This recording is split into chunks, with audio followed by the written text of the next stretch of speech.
we'll do that. Bismillah, alhamdulillah, wa salatu wa salam ala rasulillah. My brothers, the family has made it very, very clear that if there's anyone here who feels like he has a right with this brother, or he feels like this brother owed him anything in this world, then come forward and see the family. This is not a pride issue. In fact, this is a haqq issue. And this is actually a sunnah of Rasulullah sallallahu alayhi wasallam. And if you feel like that there used to be a time when you two were joking and he said a word that hurt you once, then forgive him. And if you feel like that there was something once in the days where something took place, whatever the case is, wallahi my brothers, this is the time and the moment that we forgive one another purely for the sake of Allah. If there's anything right now that is going to benefit this brother, it is our dua and our forgiveness towards him, and asking Allah subhanahu wa ta'ala also to forgive him. My brothers, like we were mentioning before, you know, we come to the grave, we come to the cemetery now. For what purpose? Why are you here? Why are we here? You know, I'm starting to see a lot of regular faces at this place. What have you learned from the last time you were here? What is it that we take home when we come to the grave? Have we come so we can show our face? Do you think the brother is in need for you to just show your face? Brother, did you go? Yeah, well, alhamdulillah, I went, I showed my face and I called it a day. No, if you're not here to benefit, if you're not here to take a lesson, if you're not here to change your life, then why are you here? You know, my brothers, many years ago, I was in Syria and I visited one of the graves there, one of the cemeteries.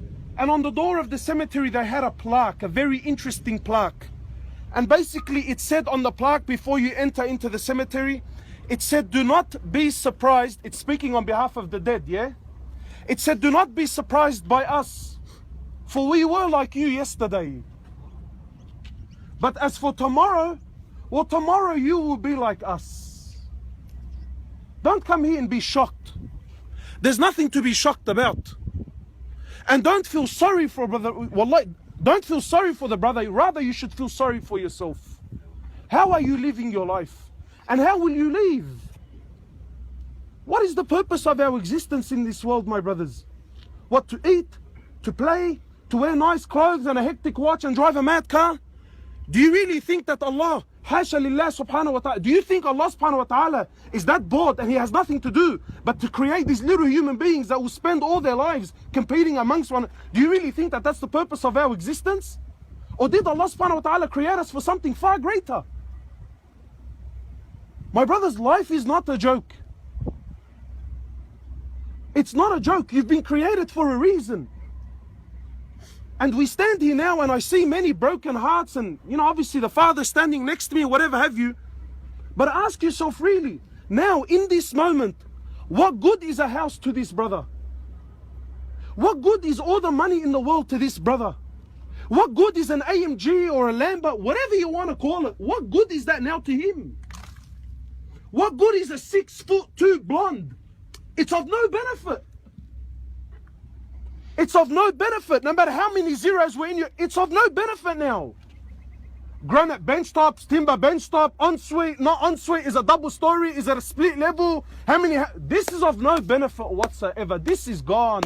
وَمَا الْحَيَاةُ الدُّنْيَا إِلَّا مَتَاعُ الْغُرُورِ. What is the life of this world except it's a deception, it's a dream, it's an illusion. Why is it a dream? Because to believe in the dream, you have to be what? You have to be asleep. Ali bin Abi Talib, he says, you're asleep. And when death comes, you wake up. Ya hasrati, whoa, where am I now? And it's too late then. You can't go back. You know, my brothers, I always think to myself, and really, let's pose the question. I challenge anyone that if you could bring out any person in this cemetery, any person, Muslim or non-Muslim alike, if we could, let's just imagine for a moment that we could bring this brother back up and make him stand and only have 1 minute in his life, how do you think he would spend it? What would he do with that minute? We sit here thinking, you know, I feel sorry for the brother. You know, again, no, don't feel sorry for him. There are no accidents in Islam. Wallah, you know, so young. No.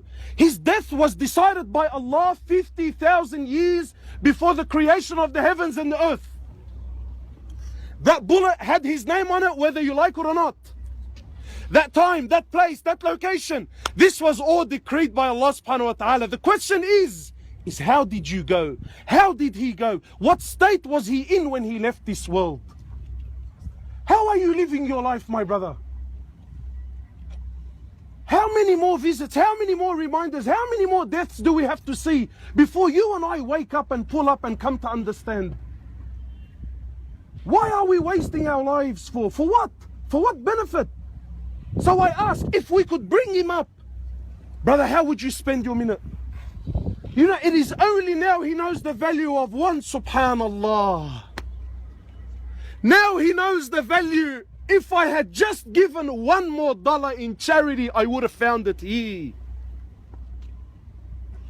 Ya Allah, if I just did one more sajda, if I had just one more sajda, I would have found the light of that sajda in my grave.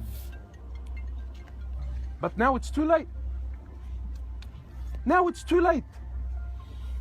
Why are